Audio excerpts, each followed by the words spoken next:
Depois que os ministros se decidiram pelo adiamento do julgamento do mérito, a presidente Carmen Lúcia resolveu então consultar a procuradora-geral sobre o pedido do advogado de Lula. Raquel Dodge discordou. Entendo que a decisão do Tribunal Regional Federal da 4ª Região está amparada em decisão do plenário desta Corte. Entendo que a decisão do ministro do Superior Tribunal de Justiça nada mais faz do que observar esta jurisprudência. É uma jurisprudência dada em repercussão geral e não vejo, portanto, teratologia, não vejo aqui uma situação de necessidade de amparar nenhum direito neste momento. Inclusive porque a decisão do Tribunal Regional Federal da 4ª Região ainda não se completou. A ministra Carmen Lúcia pôs em votação o pedido do advogado. O primeiro a votar foi o relator, Edson Fachin, que citou que em 2016 o plenário do Supremo tomou 3 decisões permitindo prisões após condenação em segunda instância. Ressalto que até o momento não há, neste plenário, colegiado, portanto, não há orientação majoritária que tenha alterado esses 3 julgamentos. E, não havendo modificação daquela orientação expressa na apreciação das medidas cautelares e também em repercussão geral, e das quais resultei vencedor, em homenagem à colegialidade, deferir a liminar nesse momento seria subverter esses 3 julgamentos do colegiado. O ministro Alexandre de Moraes também votou contra a liminar por considerar que ela não respeitava a jurisprudência do Supremo Tribunal Federal. Eu voto no mesmo sentido do ministro relator. Entendo que conceder essa medida liminar pleiteada agora, em verdade, é conceder uma medida liminar contra a própria jurisprudência do Supremo Tribunal Federal. Nós ainda não alteramos a jurisprudência do Supremo Tribunal Federal. Todo o habeas corpus é baseado exatamente na questão da prisão em segundo grau. É um habeas corpus que começou contra uma ordem monocrática, foi alterado para, como nós já vimos, para a ordem da turma, a decisão da turma.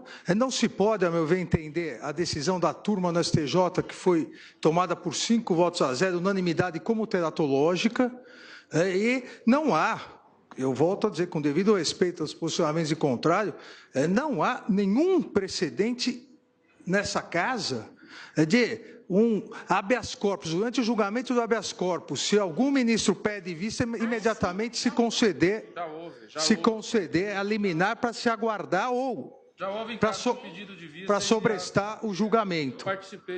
Para sobrestar o julgamento nunca houve. Pelos mesmos motivos, acho incabível a concessão da medida liminar, indefiro nos termos também no voto do ministro relator. O ministro Luiz Roberto Barroso seguiu a posição do relator, Edson Fachin, e lembrou que é preciso cumprir a lei, independentemente do cargo que Lula já ocupou. Eu não considero irrelevante o fato de se tratar de um ex-presidente da República. Da República. Republicanamente, portanto, eu acho que ele deve ser tratado como qualquer brasileiro. E não tenho conforto de abrir uma exceção.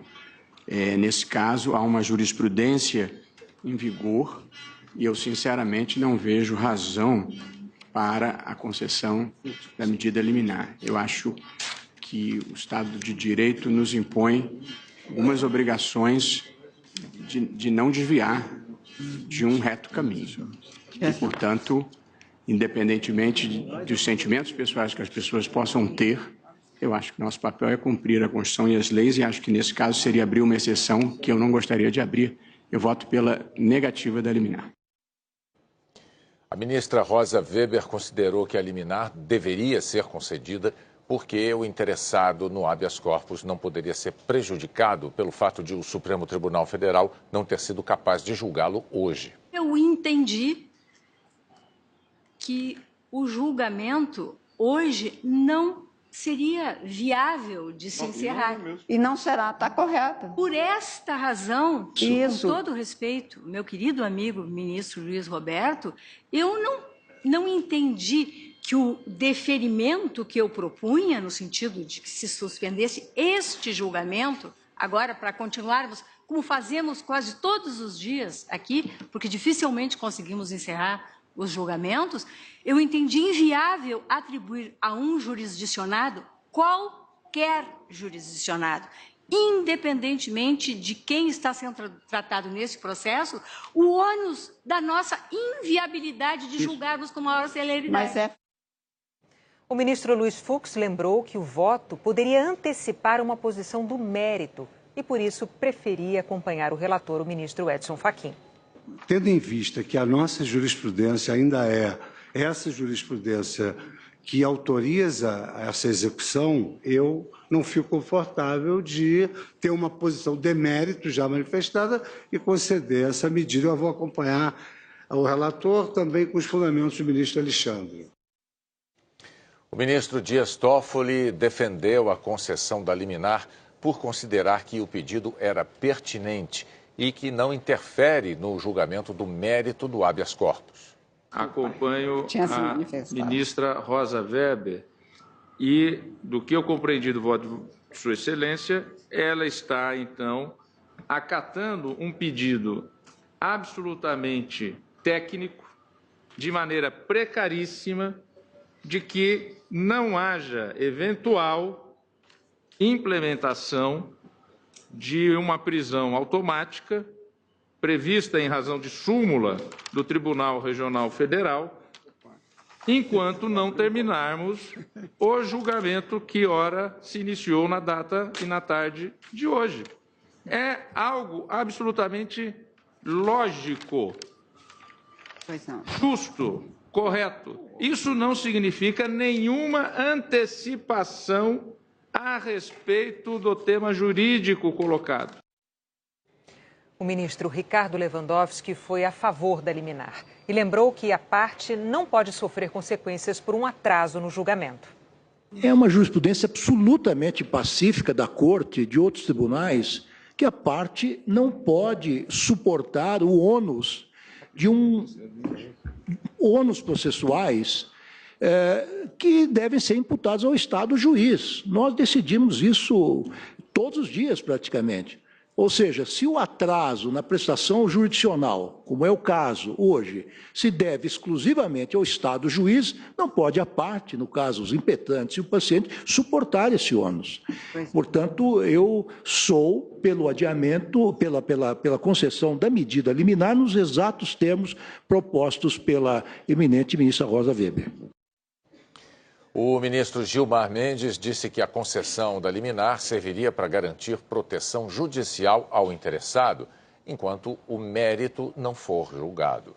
O que está discutindo? Na verdade, é a ideia de proteção judicial efetiva. Portanto, se pede o mérito e se não se pode garantir o mérito, para que o julgamento seja útil, se concede a cautelar, uma liminar. É só disso que se cuida. Quer dizer, não há nenhuma novidade e não se trata de nenhuma antecipação. O ministro Celso de Mello aceitou o pedido de liminar da defesa do ex-presidente Lula. Ele também argumentou que a parte não pode ser prejudicada pelo adiamento do julgamento. Ninguém está acima da autoridade da Constituição e das leis da República.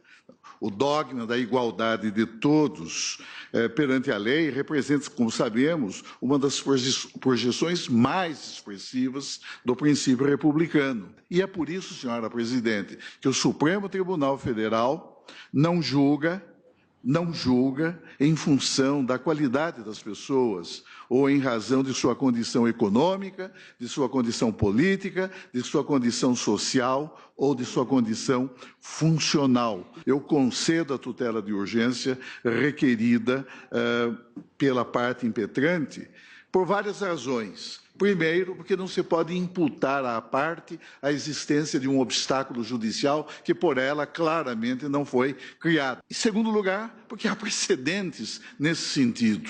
Eu reconheço que a probabilidade Eu reconheço a probabilidade do direito, na minha perspectiva, segundo os próprios votos que já proferi nesta Corte, eu reconheço a probabilidade, o reconhecimento da probabilidade do direito vindicado pela parte impetrante em favor do paciente. Quando chegou a vez de a presidente do Supremo votar, a maioria já tinha sido formada. A ministra Carmen Lúcia disse que não via urgência para a concessão da liminar. O placar final ficou em 6 votos favoráveis à concessão da liminar e 5 votos contrários. Já tendo a maioria, proferi meu voto. E, nesse sentido, eu vou pedir vênia à maioria já formada, a outra maioria, porque entendo que, como exposto pelo ministro relator, não vejo razões tão urgentes que possam levar a um perigo que não possa ser coartado imediatamente, se for o caso, se vier a se concretizar uma lesão que se mostra já analisada 2 vezes pelo ministro relator e que foi baseada numa decisão deste plenário, reiterada por 3 vezes, mas proclama o resultado deferida a liminar, para que, até o julgamento deste habeas corpus, que será na sessão do dia 4, na primeira hora, portanto, será o primeiro processo a ser apregoado para continuidade de julgamento, até este dia, então, a garantia do paciente de ter a salvaguarda da sua locomoção. Sim. E que foi o pedido formulado. Será imediatamente expedido o ofício neste sentido. O ministro Marco Aurélio votou rapidamente a favor da liminar e deixou o plenário do STF antes do fim da sessão, porque tinha uma viagem marcada.